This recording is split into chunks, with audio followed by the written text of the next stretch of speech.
குட்டீஸ், நம்மளோட குட்டி ஹிந்தி லேர்னர் சேனலில் நம்ம இன்னைக்கு என்ன பார்க்க போகிறோம் அப்படின்னா விஷாரத் பூர்வ். அதில் நம்ம அன்னைக்கு 4th எக்ஸசைஸ் டிப்பனி தான் அதை பார்க்க போகிறோம். டிப்பனியில் 5 டிப்பனி கொடுத்து 3 எழுத சொல்லுவாங்க. அதில் இன்னைக்கு கல்யாணி அப்படிங்கிற ஒரு கேரக்டர், நிர்மலா நாவலில் வர ஒரு கேரக்டர் கல்யாணி. கல்யாணி நிர்மலாவோட அம்மா. அவங்களோட கேரக்டர் எப்படி இருக்குது அப்படிங்கிறத இதில் பார்க்கலாம். பிரஸ்தாவனா. निर्मला उपन्यास सम्राट मुंशी प्रेमचंद द्वारा रचित एक प्रसिद्ध उपन्यास है.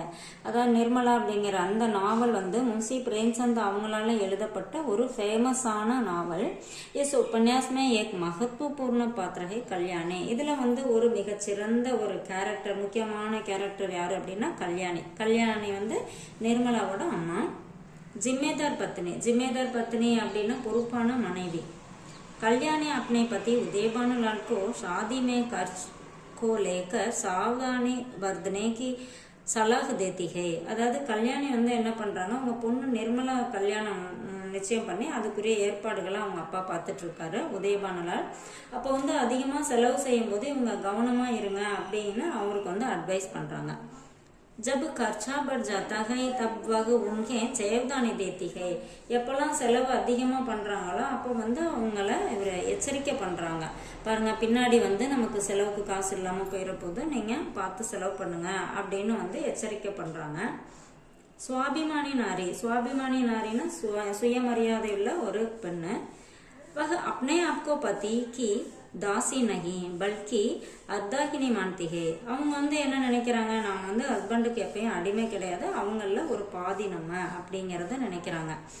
பத்திக்கே காரியமே சஹயோக் கர்னா அப்னா அதிகார் சமஸ்திகை. அதாவது ஹஸ்பண்டோட பொறுப்புல நம்ம அது பொறுப்பெடுத்துக்கிறது, அவரோட பொறுப்புல நம்மளும் ஹெல்ப் பண்ணணும் அப்படிங்கிறது தன்னோட உரிமையா அவங்க நினைச்சாங்க. जब उसे खर्च के बारे में पूछने का अधिकार नहीं मिलता तब वह घर छोड़ने तक तैयार हो जाती है.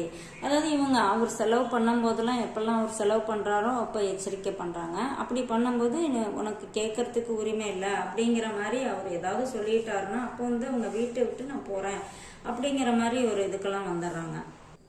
அடுத்தது தைரியசீல். पति की मृत्यु के बाद भी वह हिम्मत नहीं हारती. அதாவது ஹஸ்பண்ட் இறந்து போனதுக்கு அப்புறம் கூட அவங்களோட தைரியத்தை அவங்க இழக்கல.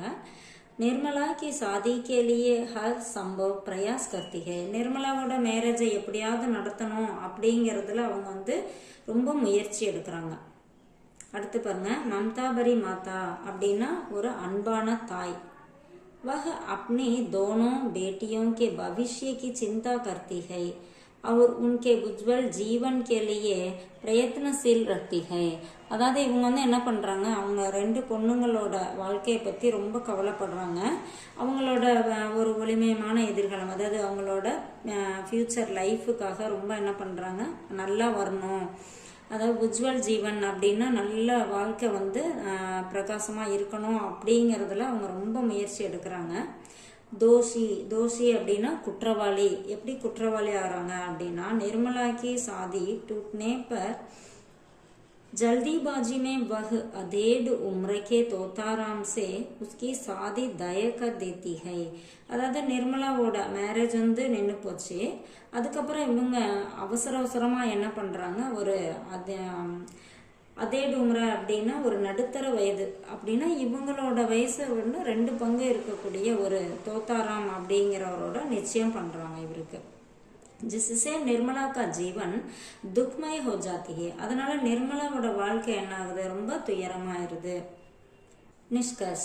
कल्याणी एक मजबूत स्वाभिमानी लेकिन परिस्थिति से विवश माता का उदाहरण है. அதாவது இவங்க ஒரு மஜ்பூத் அப்படின்னா வலிமையான மனதளவில் அவங்க ஒரு வலிமையான பொண்ணாகவும் அதுக்கப்புறம் ஒரு சுயமரியாதை கொண்ட ஒரு பொண்ணாகவும் இருக்காங்க.